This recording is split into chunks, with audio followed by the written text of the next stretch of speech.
Encore une fois, la paix, c'est la seule chose que j'ai jamais cherchée.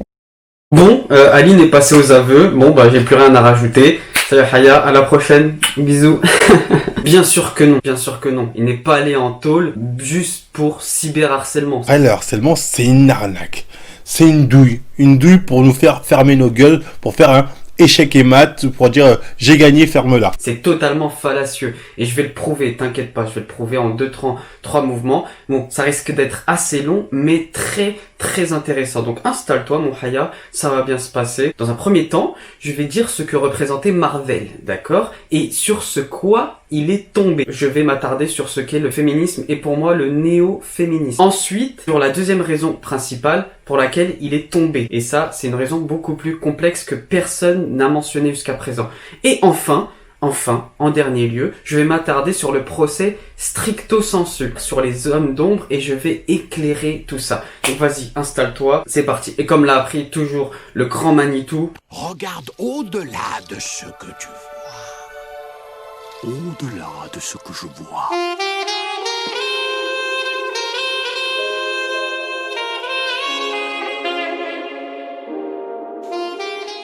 donc, le but originel du féminisme. Je vais commencer ma démonstration, d'accord, de la jeunesse du féminisme à jusqu'à maintenant avec Marvel qui se retrouve en tôle. Donc, on va commencer, ok? Oui, c'est un combat contre Marvel, l'homme patriarcal, et la Fit Girl, qui représente le féminisme. Alors le féminisme, c'est quoi? Il y a le féminisme et le néo-féminisme. Le féminisme a eu pour but, depuis les années 70, depuis le début des années 70, de détruire la structure familiale, le socle familial. Oui, une société fonctionnelle repose en amont sur une famille solide, unie, avec le père qui allait subvenir aux besoins du foyer et la mère qui restait dans le foyer pour s'occuper de l'éducation des enfants. C'était comme ça dans les structures traditionnelles où la société était encore saine et fonctionnelle. Qu'est-ce qu'ils ont fait? Ils ont mis la femme au travail. En 1965, la femme peut aller travailler sans l'autorisation du mari, d'accord? Donc, la femme qui va au travail, elle revient, elle a un double emploi à plein temps. Le foyer, c'est un boulot à plein temps pour moi, selon moi, dans mon monde, serait rémunéré. Hein. La prime de la femme au foyer serait éligible à toutes les mamans. Hein. Donc voilà, votez pour moi, si jamais je me présente. Elle a un travail à temps plein. Donc quand elle arrive à la maison, elle est exténuée par son boulot à temps plein, mais il y a le foyer qui l'attend encore. C'est-à-dire que elle est exténuée, ses enfants l'attendent, ils rentrent de l'école, ils sont excités, et du coup, elle est débordée. Elle ne peut plus faire face à l'éducation de ses enfants, parce qu'elle est trop fatiguée. Du coup, qu'est-ce qu'elle fait? Elle achète la paix sociale. Elle achète la paix sociale à coup de consoles de jeux, de smartphones, de tablettes, destinées à des enfants à très très jeune âge, qui ne sont pas adaptés du tout. Mais la paix sociale que vous achetez n'est que le prélude d'une guerre mortifère. Et du coup, l'éducation, ce n'est pas vous qui la faites, c'est les youtubeuses, les chanteuses, les fit girls qui s'occupent de l'éducation de vos enfants. Donc la femme, durant l'enfance des enfants, doit rester à la maison et elle ne doit pas aller travailler pour son mari, pour sa famille et en plus pour un autre homme qui est son patron. Elle a la double peine. Et les mamans qui me regardent, osez me dire droit dans les yeux que ce que je dis est faux. Osez me le dire. Vous étiez, avant les années 70, vous étiez privé de travail. Mais c'est un privilège, tout le monde demanderait ça. Et en plus, travail qui vient du latin tripalium, qui veut dire instrument de torture. Et au nom de l'égalité, au nom de l'égalitarisme, égalité chimérique pour moi, parce que l'égalité homme-femme, je vous le dis, n'existe pas. Voilà, ça va être vite posé. Moi, pour ma part, c'est la complémentarité qui existe et non pas l'égalité. Il y a une complémentarité entre l'homme et la femme et non une égalité. Il faudra vous mettre dans le crâne. L'égalité est une illusion, est une arnaque. Je vais vous le dire. Pourquoi? Parce que l'égalité sert à une chose. Sert à supprimer les droits de chacun sous prétexte d'égalité. Donc, cela fait partie du concept dont Nietzsche parle dans son ouvrage Par-delà le bien et le mal, qu'il a appelé la dégénérescence universelle de l'homme. La voix, c'est à toi. L'universelle dégénérescence de l'homme. C'est un concept qui consiste à supprimer un maximum de droits, dans le but d'uniformiser la société, ce qui peut amener à détruire la compétence professionnelle. Voilà. Tout s'implémenté. On a mis la femme au travail. Mais pourquoi? Pour que l'enfant soit livré à lui-même et qu'on puisse s'occuper de son éducation, de l'endoctriner. Oui, vous allez me dire qu'il y a l'école, mais c'est l'école de la République dans laquelle on enseigne par ailleurs à très jeune âge des choses. Quand on apprend à un enfant de 8 ans comment papa et maman ont conçu leur progéniture. Dans cette classe de CM1, CM2, la séance est aujourd'hui animée par 2 membres du planning familial, Monique et Clémence, qui est également enseignante dans l'école et connaît bien les élèves. Son pénis s'est mis à grandir et rapetisser, et puis quelque chose de gluant en est sorti. Qu'est-ce que ça veut dire, ça? Je crois que c'est du pipi. Alors, tu penses que c'est du pipi. Qu'est-ce que vous en pensez, les autres? Je pense que c'est du sperme. C'est un scandale et c'est une atteinte à l'innocence des enfants. Donc voilà, donc ça, c'est le rôle du féminisme, disloquer la famille. Ensuite vient le rôle du néo-féminisme. Le néo-féminisme, c'est le rôle de la fit girl, de ceux qui vont s'occuper de vos enfants. Et c'est quoi l'endoctrinement de la fit girl? C'est très simple. C'est nier toute réalité du réel. Que vous le vouliez ou non, votre fille sera la future épouse de demain, sera la future mère de demain. On doit lui inculquer les valeurs de la famille, les valeurs d'une bonne épouse, les valeurs d'une bonne mère. Mais c'est quoi le quotidien d'une fit girl? C'est le culte de l'apparence, du corps, ad vita aeternam. C'est-à-dire que pour être validé socialement, le message en gros de la fit girl, pour être validé dans cette société, il faut avoir un corps attractif, d'accord? Et il faut passer son temps à se regarder dans le miroir, d'accord? Il faut passer son temps en niant toute réalité. C'est pour ça qu'on se retrouve avec des femmes dites adolescentes. La voix va t'éclairer sur ce concept de femme adolescente. Ça là, je veux bien faire les définitions, mais je te le demande, quel est ton palmarès? Arrête de faire le con, s'il te plaît, vas-y, dis.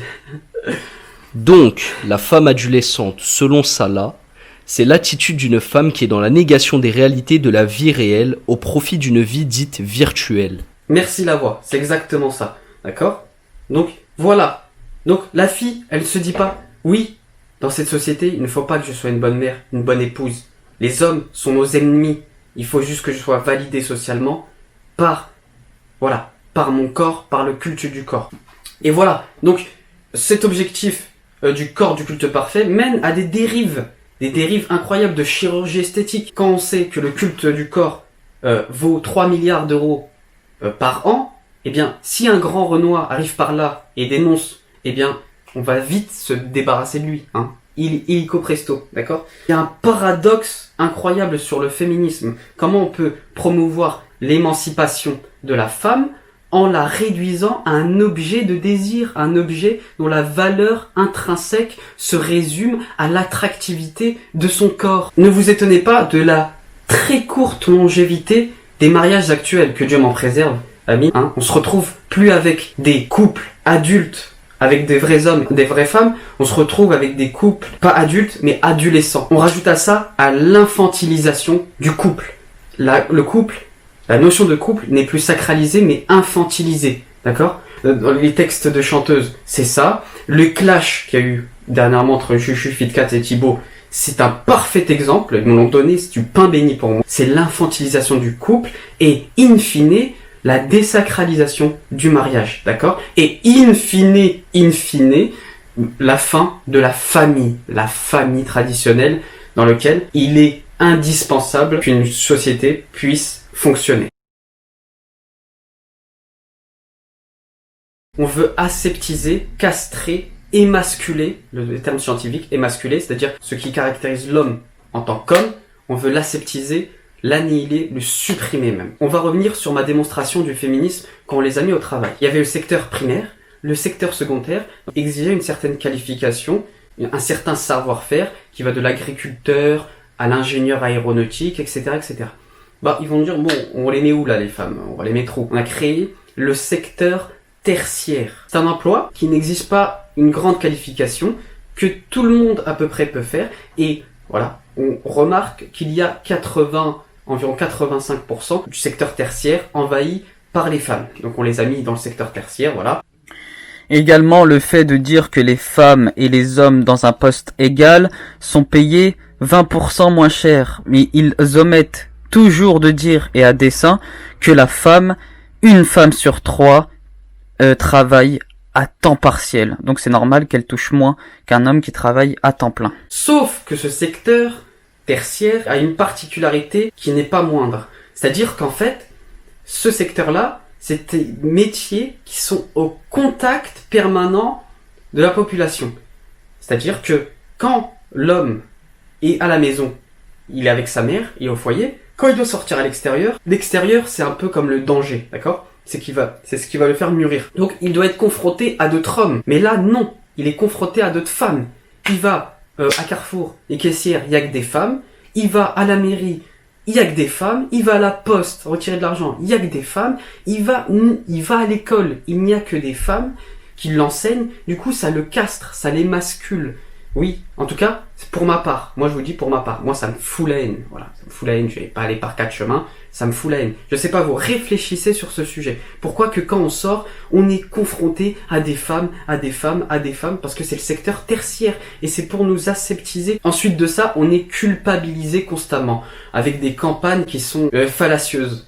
Comme, une femme meurt tous les 2 jours par les coups de son mari. D'accord ? Le coup de son mari, il y a 365 jours, divisé par 2, ça fait 180 femmes. Oula, il y a 20 millions de femmes en France. 180, j'ai même pas envie de faire le pourcentage, c'est ridicule. C'est ridicule. Il faut rajouter à cela que l'homme se caractérise de 3 valeurs morales. La sécurité, l'ordre et l'autorité. Et vous remarquerez que ce sont les composantes d'une société solide, pérenne. Depuis l'arrivée du féminisme, nous vivons dans une société où l'autorité n'existe plus, où la sécurité n'existe plus, où l'ordre n'existe plus. Parce qu'on a aseptisé l'homme. Et pourquoi on aseptise l'homme ? Dans la case autorité, sous-jacemment, il y a la violence, la diabolisation de la violence. Mais la vie est une lutte perpétuelle de violence, d'accord ? La vie est violente, la société est violente, tout est violent. Mais à quoi sert la violence ? À faire des révolutions. Mais si l'homme, on lui supprime cette violence instinctive de lutte sociale, il ne peut plus aller manifester, il ne peut plus aller faire des révolutions et renverser le pouvoir. C'est pour ça que les manifestations, pour ma part, ne servent à rien. Tout simplement pour la présence des femmes. Parce que les femmes ne sont pas violentes. Physiquement, j'entends. Donc voilà, une vraie manifestation. En fait, une manifestation, c'est une révolution féminisée. Et donc, on se retrouve avec des hommes qui ne sont plus des hommes. Deuxième raison principale pour laquelle Marvel Fit Heps est au Heps. C'est très simple. C'est un fit boy très très particulier. On va pas se mentir, il sort carrément du lot. Dans quel sens je dis ça ? Il propose un contenu éclectique. Il ne propose pas un contenu spécifiquement sportif. On ne mentionne jamais son associé qui s'appelle West. D'accord ? On va s'intéresser à lui. C'est l'homme de l'ombre, si tu veux. Eh bien, il fait une émission. Il faisait, tant qu'il est en prison, une émission avec lui qui s'appelait LFAK. C'est-à-dire le Fit Game au Karcher.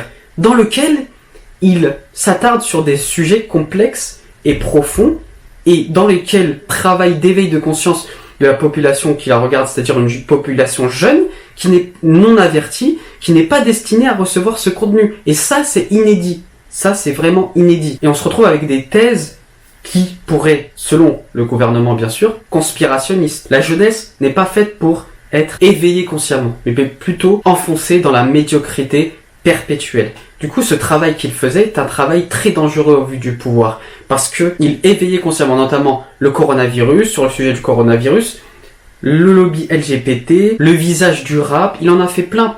Ce qui corrobore ma thèse, allez immédiatement sur la chaîne de Marvel Fitness. Attends, après la vidéo bien sûr. Mais après ma vidéo, va voir sur la chaîne de Marvel Fitness et tu constateras, comme par magie, que toutes les vidéos musculation, voilà, le pouvoir ça ne les gêne pas. Parce que voilà, c'est une perte de temps. Je ferai une petite parenthèse sur la musculation à la fin de la vidéo. Mais en revanche, les vidéos LFAK sont toutes supprimées. Ils n'existent plus. Voilà. Bizarre Balthazar. il faut recontextualiser l'affaire. Ce que tout le monde oublie de faire. C'est que on était en plein mouvement MeToo, en plein mouvement balance ton porc, d'accord?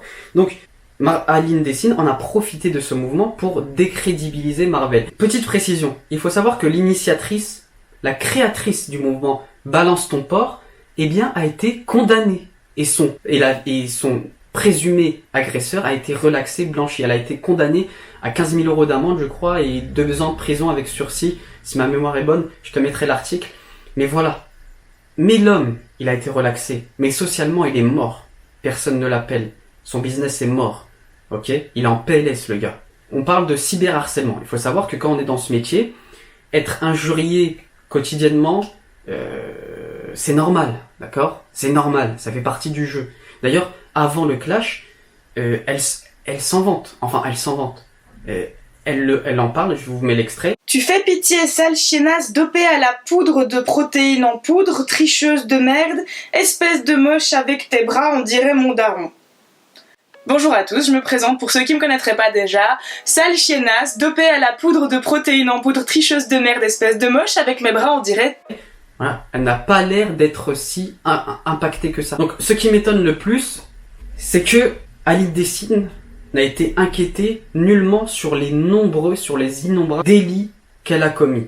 Et pas des moindres. Et encore pire que Marvel. Elle n'a été inquiétée d'aucune façon. Après la vidéo satirique de Marvel Fitness, je mets entre parenthèses, il ne la nomme même pas dans cette vidéo. Donc c'est analyse d'une hystérique, je crois. Et c'est satirique, d'accord? À l'heure où on se permet de caricaturer un personnage, entre autres, historique, sacré dans le cœur de millions de Français et de milliards de gens dans le monde, on met en prison un mec qui jouit de sa liberté d'expression pour caricaturer une collègue, ou je sais pas comment on appelle ça, une collègue dont tout le monde s'en fout. Donc voilà. Elle l'a d'abord injurié en le traitant de PUTE, comportement de PUTE, injurié. Donc injure, il aurait pu porter plainte pour injure. En second lieu, après cette vidéo Aline hystérique, raid numérique. Je vous demande d'aller signaler sa chaîne YouTube, j'en ai vraiment marre que ce mec puisse ouvrir sa gueule. J'en ai marre que sa communauté de chiens galeux vienne m'insulter. Surtout que je n'ai jamais fait appel de ce jamais, à aucun moment. Cyberharcèlement. Et ensuite, propos racistes et discriminatoires. Toujours pour rigoler, mais si je te dis les noirs ça pue, c'est drôle, c'est pour rigoler, je suis pas sûr que ça fasse rire. Toi, mais c'est pas drôle. Bah non, bah toi non plus c'est pas drôle. Ouais, mais voilà, c'est pas drôle non plus. Ah oui, mais non, mais c'est 2 poids 2 mesures, y a que quand c'est toi qui le dis que c'est drôle. Je mets quiconque au défi de trouver une seule attaque raciste envers Marvel Fitness sur sa couleur de peau. De toute façon, c'est pas compliqué, des attaques, il n'y en a pas eu. Et enfin, cœur de l'affaire, si tu préfères, la dick pic, la fameuse dick pic. Alors là, c'est encore plus grave que tout ce que j'ai cité. Faux. Création de faux. Usage de faux. Diffamation. Elle fait un combo de 3 délits en même temps. D'accord? Et on me dira que oui, mais Marvel n'a pas porté plainte. Si, il a porté plainte. Mais la plainte n'a pas été reçue, ce qui constitue un délit et une illégalité des policiers. Mais peut-être qu'ils ont eu un petit coup de fil comme quoi il ne fallait pas recevoir sa plainte. Et parce que comme on est des hommes, comme on est censé être supérieur aux femmes, eh bien, on n'est pas censé porter plainte. D'accord? Donc, l'égalité, on repassera. Maintenant, intéressons-nous à l'avocate de Lauralis. Donc, elle a fait une interview que j'ai épluchée, que j'ai regardée, etc. Elle avait un dossier en main, ok, dans lequel il y a tous les constats d'huissier. Il y en a 800 pièces. Elle dit dans l'interview 800 pièces. Il y a effectivement 800 éléments qui ont été fournis me concernant. 800 éléments qui comprennent aussi bien des screens de story Instagram, des screens Twitter, parce qu'en plus après il a multiplié les plateformes et s'est mis sur Twitter. Il y a des tweets qui sont voilà qui sont tellement il y en a supprimé beaucoup, mais ils ont été constatés par huissier, donc ils ont été constatés sur le moment par huissier. J'appelle un ami huissier et je lui dis écoute, est-ce que tu peux me constater ça là pendant la nuit, parce que j'ai peur que Google efface tout. Il faut savoir que le constat d'huissier soit validé par la juge, c'est très très difficile. Il faut que ces constats soient réglementé dans la norme AFNOR Z67-147. Très important, d'accord? Et ne fait aucun état de mention de cette norme AFNOR Z67-149. Pourtant, depuis le 16 octobre, c'est obligatoire. Depuis le 16 octobre 2016, je crois, c'est obligatoire. Ensuite, sur un constat d'huissier est très cher à faire, donc environ 50 € à 100 €. Donc si on a 800, qui a financé ces constats d'huissier? Est-ce qu'elle a eu de l'aide, des subventions exogènes à l'affaire pour faire taire Marvel? Je ne sais pas. Alors certains me diront peut-être, oui, le constat d'huissier a été fait peut-être par un ami huissier. Oui, mais si c'est son ami, eh bien, c'est interdit et ça constitue une nullité juridique puisque la norme Z67-147 impose que le huissier soit totalement neutre, totalement objectif. Donc, cet argument passe à la trappe également. Ce qu'il faut savoir, c'est que depuis 2010, la Cour européenne des droits de l'homme a condamné la France pour le motif suivant. Sa justice ne serait pas indépendante. La justice française est dépendante directement du pouvoir exécutif. L'autorité judiciaire qui est sous l'égide du ministère de la Justice, du garde des Sceaux actuel Dupond-Moretti, eh bien, s'appelle le parquet, communément le parquet. Donc la voix va te définir ce qu'est le parquet. Le parquet est une autorité judiciaire qui se compose du procureur général et du procureur de la République, qui sont tous deux sous la tutelle du ministère de la Justice. Il y a le procureur de la République, le procureur général, l'avocat général, etc. On va s'intéresser à un protagoniste. Le procureur de la République et le procureur général. D'accord? Donc le procureur de la République de Versailles s'appelle Maryvonne Calibotte. Oui, je balance les blazes. Hein. J'ai 300 abonnés. Je risque rien, hein. Je risque pas grand chose, je crois pas que je vais finir en tôle. Bref, Maryvonne Calibotte. Il faut savoir que elle arrive dans un état d'esprit féministe. Parce que c'est la première femme nommée procureur de la République. C'est-à-dire que dans sa tête, déjà psychologiquement, je suis la première femme. Un nouveau numéro de VYP en compagnie de la procureure de la République de Versailles, Maryvonne Calibotte. Bonjour. Bonjour. Merci d'avoir accepté notre invitation. Alors, vous avez pris officiellement vos fonctions au tribunal de grande instance de Versailles le 18 avril dernier. Vous remplacez Vincent Lesclou en poste depuis 2012 et vous êtes la première femme à occuper le poste de procureur de la République de Versailles. Qu'est-ce que ça représente pour vous d'être la première femme à occuper cette fonction? C'est pas compliqué pour les femmes, la magistrature. C'est le métier de magistrat qui est un métier difficile en soi. Être la première femme à Versailles, bien sûr, c'est un petit honneur. C'est une chance. Et c'est aussi la démonstration que ces postes sont atteignables par la plupart d'entre nous. C'est d'ailleurs le cas notamment en région Île-de-France, où la plupart des grands parquets sont tenus et sont dirigés par des femmes. Ensuite, ce qu'elle a fait, Maryvonne Calibotte, c'est que lors de la confrontation, Marvel lui a fait état de tous les délits et dire ce qu'elle a fait, Aline, c'est-à-dire discrimination, injure, diffamation, usage de faux, etc., etc. J'en ai pour une. Eh bien, elle n'a pas saisi de juge d'instruction qui, lui, le juge d'instruction qui fait l'enquête, est indépendant. Elle ne l'a pas saisi. Et ça, c'est une faute très grave. Elle devait saisir une enquête. Elle ne l'a pas fait. Pourquoi? Je ne sais pas. Ensuite, il faut savoir que l'actuelle directrice de cabinet de Dupond-Moretti s'appelle Véronique Malbec. Il faut savoir que Véronique Malbec, avant d'être directrice de cabinet, était procureure générale tribunal de grande instance de Versailles. Versailles, dans lequel exerce Maryvonne Calibotte. Le lien est encore plus flagrant lorsqu'on sait que la directrice de cabinet du ministre de la Justice est en lien avec le procureur de la République. Ce que vous ne savez peut-être pas, c'est que la profession d'avocat est infestée du réseau franc-maçon. D'accord? Donc c'est pas un grand mot de le dire, hein. Je ne fais pas de jugement de valeur, etc. En tout cas, du moins pas maintenant. Pas à ce stade. Et il faut savoir que l'avocat de Lauralis Bouvier, qui se prénomme Christian de Charrière de Bournazel, est lui-même franc-maçon de la Grande Loge nationale française. Et il est également ancien bâtonnier, d'accord? Donc bâtonnier, c'est le président de l'ordre des avocats. Donc c'est lui qui sanctionne les avocats s'il le veut, qui fait les litiges, voilà, c'est le chef, c'est le boss des avocats. Du coup, ça m'étonne même plus que l'avocat de Marvel ait fait une prestation catastrophique, parce qu'il est tenu. C'est-à-dire que Christian Charrière de Bournazel, en un coup de fil, il fait de la carrière de l'avocat de Marvel Witness, j'ai pas son nom, excusez-moi, un cauchemar. Il détruit sa carrière, tout simplement. D'accord? C'est des réseaux, c'est comme ça. D'accord? Il appelle, en un coup de fil, il est fini. D'accord? C'est pour ça qu'il a fait une défense, pour ma part, médiocre. Il avait dit que Marvel... Il avait dit que Marvel était assimilable à un guignol de l'info. Je suis mort. Mon avocat il dit ça quand je le démonte devant tout le monde. J'espère que ça t'a plu. Voilà, n'hésite pas à me suivre, à continuer, à me soutenir. Ça me fait très plaisir en commentaire. Merci beaucoup. À la prochaine. Et n'oublie pas ton pouce rouge. Ça me fait également plaisir. Comme ça je vous reconnaîtrai. Bon, bref. À la prochaine.